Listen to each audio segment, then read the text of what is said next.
This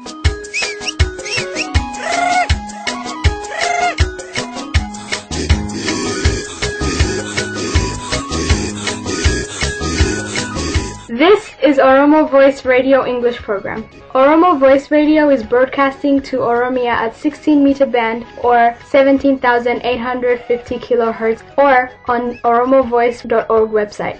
OVR broadcasts Oromia Insight program every Monday for 15 minutes at 7:15 p.m. Oromia local time. Welcome to Oromia Insight program. Oromia is a country in East Africa well known as the Horn of Africa. It's 600,000 square kilometers, making it larger than France, Italy, Belgium, and the Netherlands. Oromia is populated by over 40 million people. It's the origin of human race and the Gada system. Oromia is the birthplace of coffee and home to world-class athletes. Also is a nation with multi-faith society, Christianity, Islam, and Wakefana. Oromia is the third largest single nation in Africa and the single largest nation in East Africa. It has been occupied by Ethiopia for over 130 years and is struggling for self-determination. Oromia has an unaccounted number of Oromo refugees living in other countries.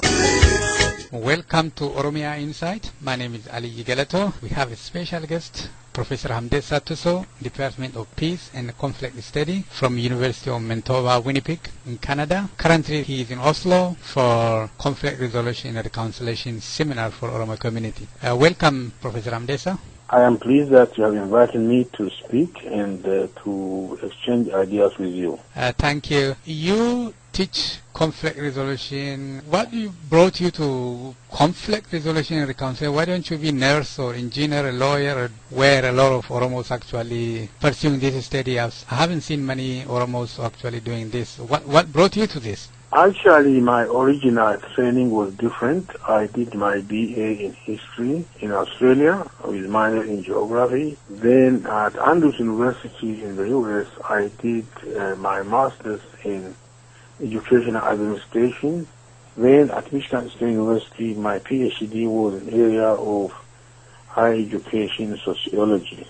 I did a bunch of other things. At that time, I was planning to go home. So I wanted to equip myself so I could do different things. Then I was at George Mason University, Virginia in the U.S. I was an administrator. I was international student advisor for 5 years. Then I became the director of international programs and services. While I was doing that, George Mason University started offering degrees in this field, master's and Ph.D. Then I had a graduate assistant by the name of Charles Barringer, who was doing MA in that program. He used to come and tell me about this new field, new ideas. He used to tell me about big names in this field, particularly John Burton, an Australian who wrote a lot of books on this subject. So one day I got pissed off. I got angry with him. I said to him, to Charles, "Hey Charles, what the hell do you guys know about conflict resolution? I grew up in that society, Oromo society. When conflict comes, when conflict emerges, explodes, the elders come, they sit under the tree, they sit there until they resolve conflict." So I went through different things they do. So I said, what do you guys know about this? Particularly these old white guys, Then Charles went and told John Burton about this. The way I'm thinking, what I was saying, my critique. So John Burton was a generous man, so he called me. He said, "Hey, Dr. Tuso, I understand you have issues about what we are doing here, about our program. I suggest that you come and teach some courses and then read our literature." So I began to do that, and then I changed my work from that administration. I went into teaching. And then I began with one specific goal. The idea of conflict resolution as an organized body of knowledge, as an organized body of practice, is new in the West. It started in the 60s, 70s. It came to George Mason University in the 1980s. George Mason University was the first institution that started degrees and integrated with 3 elements. One is theory. The second is practice. The third is methodology, methods of research. I determined that if if the Western society is going toward this, that's good news. This may be the best thing that came out of the West in terms of relation with the South, developing society. Because you know the history, they came as colonialists, they came as missionaries, all of that. So this may be the best thing that came out. I argue that I convinced myself that we should embrace this, but we also should show that the other cultures that have practiced conflict resolution for centuries, this is not new to them. So my role will be, I said, to explore this, to tell this, to do research in this area, while I'm learning the other stuff, while I'm teaching the other stuff. But this is an area that is not well developed. So I gave myself this mission. So that's how I got into the field. That's very interesting. So what is conflict? Well, conflict is essentially start with some area of contradictions. For example, husband and wife, like in Australia or Europe or US, you have a house, you have windows. So the wife might want to have more wind, more air in the house, so she wants to open the window. The husband may not like that. Like myself, I don't like to expose my body to winds. And so they disagree, and then they become intense in this. The disagreement becomes deep. And then if somebody does not help them to reach some agreement, it goes to escalation. And so the issue that we are concerned, my area, people like me are concerned, is the issue of escalation. Conflict is part of human experience. Conflict takes place at all social levels. It takes place at the interpersonal level, that is person to person conflict, that between husband and wife, between a teacher and student, between a manager and worker. The second type of conflict is intergroup conflict, which is between groups, like Kurds and Arabs, like Oromos and Abashas. So these are what we call intergroup conflict. The third is organizational conflict with the same organization. What happened with the OLF, others. The fourth is international conflict, which is state-to-state conflict, like the war between Iran and Iraq, the war between Iraq and the U.S., the war between India and Pakistan. These are international conflicts, state-to-state conflict. So conflict is natural. It takes place at all social levels. The reason people engage in conflict is because we come from different backgrounds, we come from different ideologies, we have different needs, we have different perceptions. So when you come out and act out, so to speak, you do things, what I do may disturb my faculty colleague. Okay? So expression of dissatisfaction with the status quo, with the relationship, is normal. What is abnormal is when conflict goes so hostile, then it goes destructive, escalates. Then one conflict escalates, it goes into two directions, travels in two directions. One direction it goes horizontally. When it goes horizontally, it adds more parties, like the conflict in Iraq. Originally, the U.S. and Saddam Hussein, when the U.S. invaded Iraq, it added the Shias versus Sunni. Then eventually other parties came. Right now, it has completely taken a different form, which is ISIS versus the established states in the Arab world. So this is part of conflict escalation. So my field is dedicated to help people not allow conflict to escalate.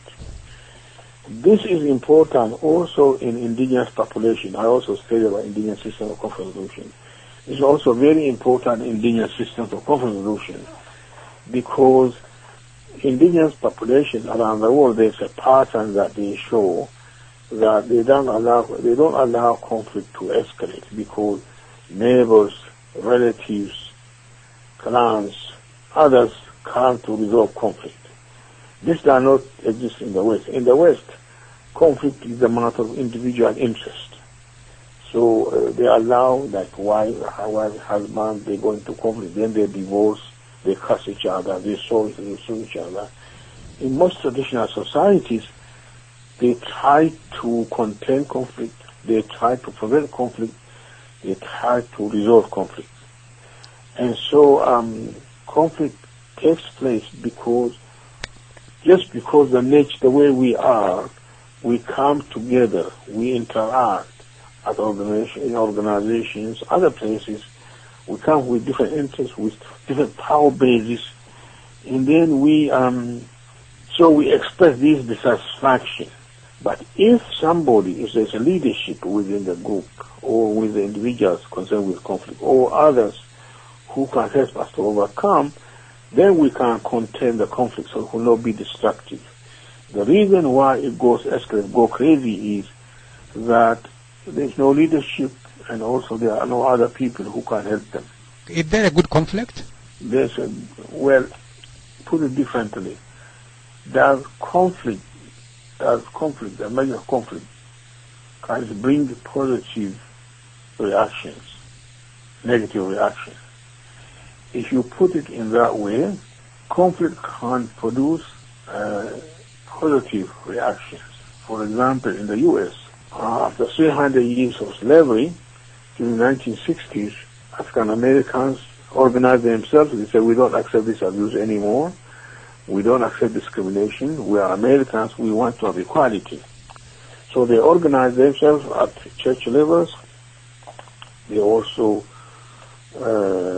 NAACP, that is National Association for Colored Peoples, and then the student movement. All of these organized themselves to challenge the status quo, the segregation, the discrimination. So they start protesting, and then they start burning cities. So the media told these stories, and then in the South, particularly when people demonstrate to be able to vote, the white police, they use dogs, and they start beating them. All of this was told before in the news media. It went around in the U.S., in the North, in the South, in the West, in the East. And then all of a sudden, the society realized there was a leadership. The leadership, particularly President Lyndon Johnson, who comes from the South, from Texas, a teacher. He hated segregation. He hated slavery. They said, look, we have to deal with this. So he went to Congress. He said, I'm coming with a law which says that all Americans should be treated equally. No discrimination based on the color of skin. And whether it's housing, whether it's work, whether in attending schools, people should be treated equally. And then he was a very influential person. He was the majority leader in the Senate before he became president. He had influence, so he convinced the Congress, and then they voted positively. Of course, there was opposition. In that sense, conflict, expression of dissatisfaction ended up in a positive activities. That is to say, the American people, the American legislatures, the American president say, the status quo is not good enough, it's not working, let's change. So that changed American history completely. After 300 years, people became equals. Immediately, Johnson appointed a brilliant man who was the leader of NAACP, Thurgood Marshall, to become a member of the Supreme Court. Then other people like Andrew Young, they went to Congress representing their people, their own interest. And then I arrived in the U.S. This legislation passed in 1965. I arrived in the U.S. 72. There were still in tensions, but it was a free country where a black man was not excluded, discriminated against, legally prevented. Such action was prevented. So that became positive. In other words, expression of conflict itself can be positive if there's a leadership. So how you be able to resolve conflict? There are methods, or how conflict can be resolved? There are different ways of dealing with conflict. One is what the party in conflict brings to the table, the attitude, disposition, so to speak. In the party, they say, I want to contend, I have to win. I'm not going to give up an inch. I have to win. This interview will continue next week.